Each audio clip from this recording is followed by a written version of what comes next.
Hi, good evening, everybody. And today I'm going to be a trainer for the Teen MBA program.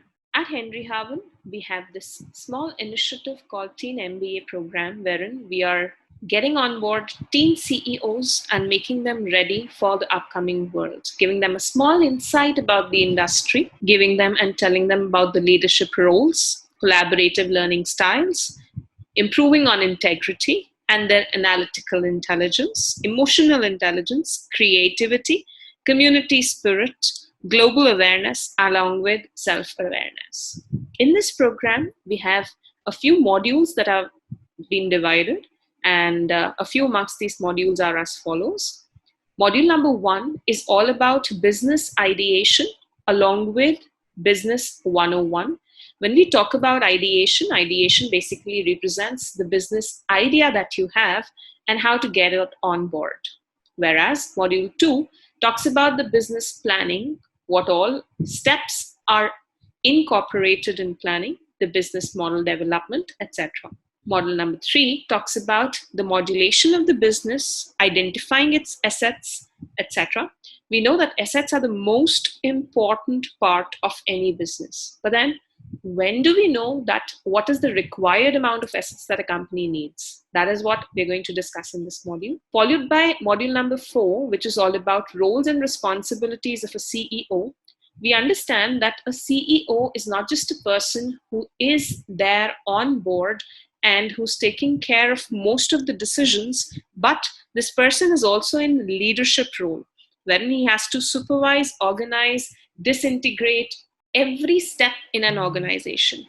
We have to look at the creative intelligence of this person, the emotional intelligence, and how this person needs to grow in an organization. Module number 5 talks about the roadmap to success, wherein we're going to talk about what are the steps that should be taken by a CEO to take the company on the road of success. Module number 6 talks about your control management and specialization.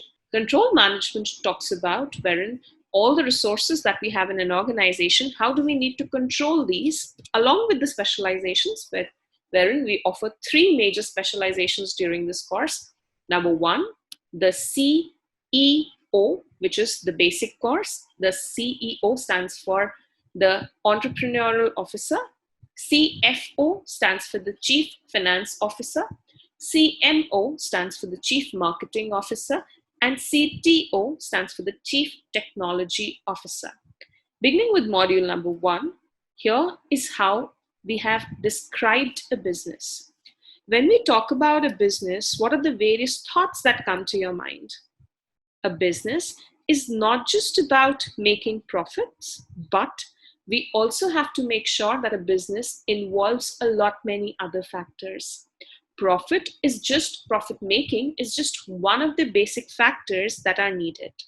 When we are talking about profit making as a whole, we are talking about the business. But before beginning a business, we need to understand a few points. A business ideally should be selling or producing goods and services. And when we have this entire concept introduced, we know that a business needs to answer or provide solutions to problems that any society as a whole or individuals as a whole are facing. For instance, when we are talking about the business of grocery selling, we know that the grocery stores in that locality might not be offering either the products that your grocery store is going to offer, or you're going to be competitive in terms of pricing, or you're going to be competitive in terms of the selling services that you're going to provide. That is what is going to make your business different from others already running in the vicinity.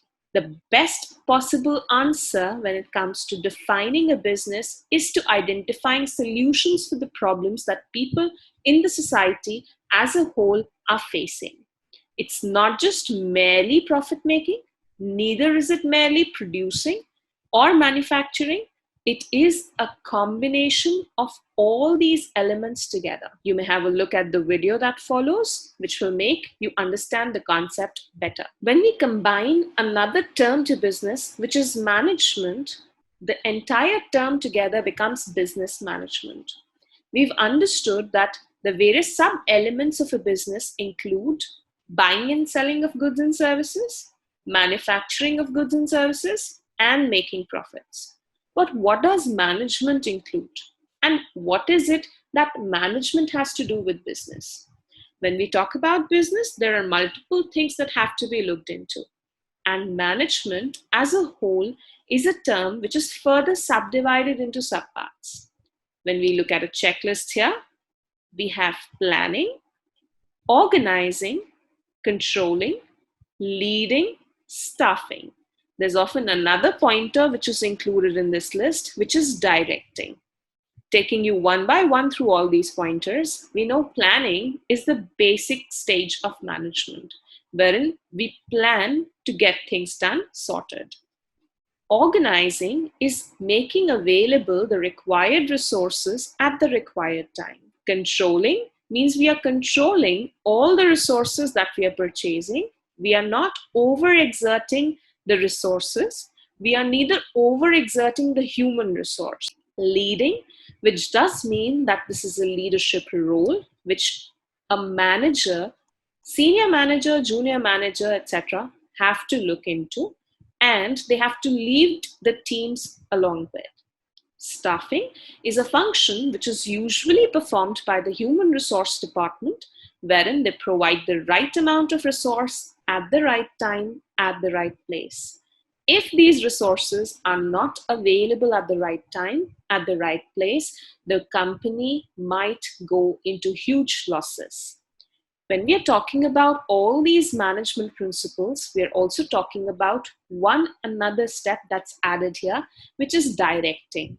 It's a small subpart under leading itself, which is distribution of work on the basis of caliber of the human resource available in an organization. When we are talking about directing, this is basically putting in all the human resource that is required at the right amount of time, at the right place.